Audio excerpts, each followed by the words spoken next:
Hi everyone, Elizabeth Whelan here, artist on Chappie up in Massachusetts.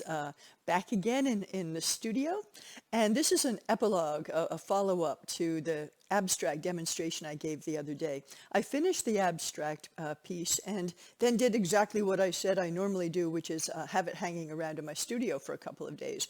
And lo and behold, one day I realized that the painting itself was sitting on its side, not the way that I'd painted it. You can see it over my shoulder over here. And I decided, wow, that is actually a pretty dynamic and interesting looking piece, just like that. I don't actually have to have the painting on the side the way I painted it. And it was such an interesting experience. I wanted to share it with you because although we had gone through this entire concept of the dream and the process through the dream and waking up, and that was how I painted the piece, the painting took on a life of its own after completion. And evidently, this painting needs to be this way up and not horizontally the way that I initially had it. And you can see even by looking at it over my shoulder that there's a pretty dynamic swoop going on there and something interesting happening.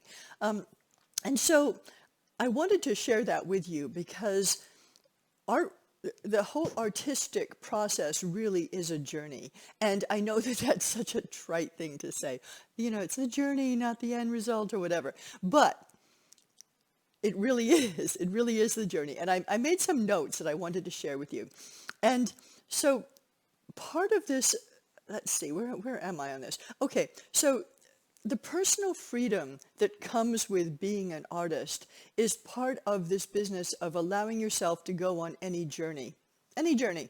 Just start, go off someplace. Because you're sitting here at home or in your studio, wherever you happen to be, and you can take the journey from there. We are not confined at all by our physical surroundings or anything but our imagination and the tools that we have available. That could be pencil and paper. It could be a ballpoint pen and a back of an envelope. As you know, even when you're doodling, there's something mentally that happens that allows you to escape just for a minute. And that is a feeling to be captured and amplified. It almost doesn't matter what it is that we're doing to get that. Pottery, it could be woodworking, it could be, sculpting, assemblages, painting, what have you. This creative effort that involves our hands and our brain is something that's so valuable and so powerful, and something that we all have. So what happens is that we are the ones that stop ourselves from taking these journeys rather than actually jumping off the cliff and trying something like, for me, like this abstract here. Rather than doing that, although I don't necessarily recommend to everyone that doing a demo on a webcam is the easiest thing to do. That's a little bit, nerve-wracking. But my point is that by just trying a bunch of new things, you will enhance and enlarge the path that you're able to take on this artistic journey. You may decide to do some things and not do others, but it will all help the whole. All of that experience will help. So you're your own limiting factor. I mean, that's really what it comes down to. It's about as scary as can be, isn't it? It's one of the things that gives us that feeling of fear of getting started. I had an interesting little conversation with one of the people who came to my open studio Zoom session last week about that, about fear. And I feel it's important for me to be really honest with people, saying, yeah, that I'm a professional artist. I have been in the arts since I was 26 years old. I'm 58 now. That fear is still with me. I still come up with things to do that aren't the thing I'm supposed to be doing because of that fear of getting started. I've learned how to work around that now. I know how to get myself into projects and get going. I keep a bunch of projects going, so if I'm not feeling like working on one, there's another one I can turn to.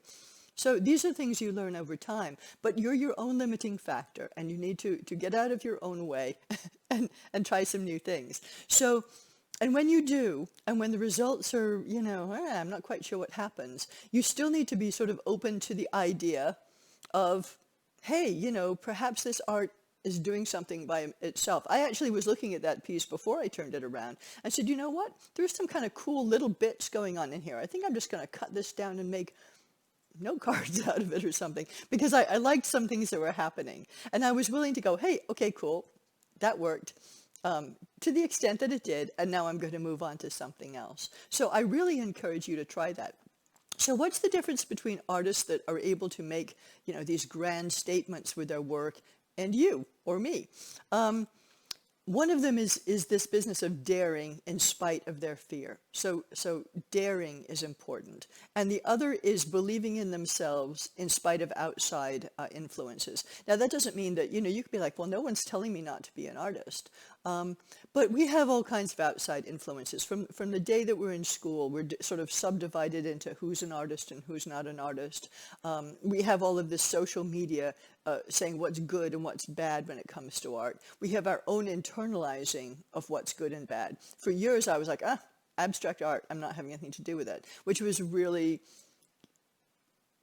that wasn't very smart of me to take that particular attitude. I know abstract artists who are the same way about representational art. They're like, well, what's the point? What's the point in painting something like that? But if you haven't tried it and gone through the process, it's very difficult to understand what the point is. So daring and being willing to believe in yourself and just say, hey, I need, for my benefit, to try to learn new things and try new things.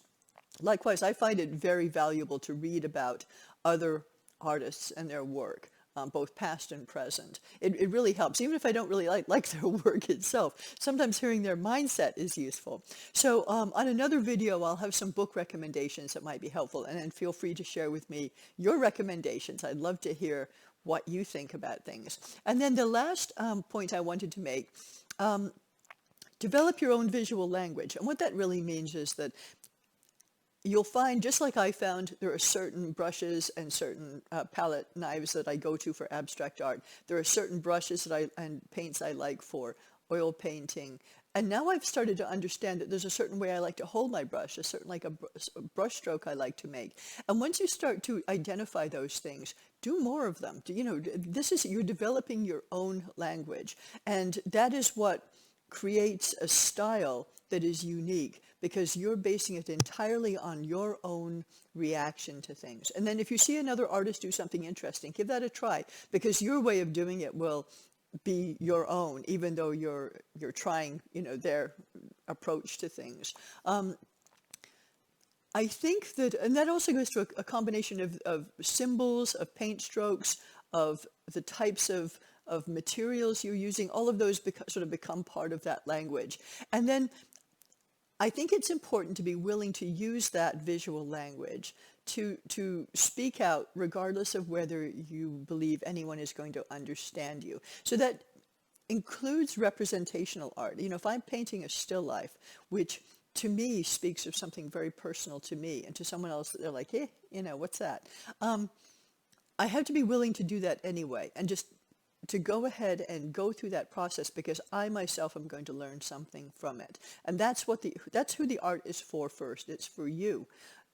Other people possibly liking it, wanting it on their walls, buying it, this, that, and the other, all of that is secondary to feeding your own creative soul and reinforcing the language you're trying to develop and doing more of it, pushing yourselves forward. Because even if the interim stages are not that well developed, and why should they be? You're learning, you're pushing yourself along.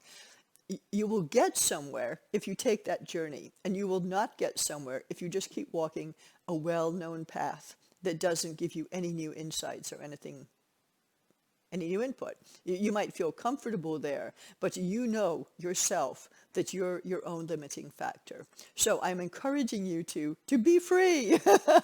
Be free, go forth and try new things.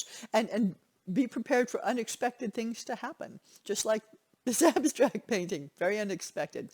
And I also signed it, and I'm going to do another very small video about signing your artwork, because I want you to sign your artwork, and I'm going to tell you why. So stay tuned for that. Thanks so much, everyone. Really appreciate you coming on my journey with me, and I'm looking forward to going on your journey with you. Till next time.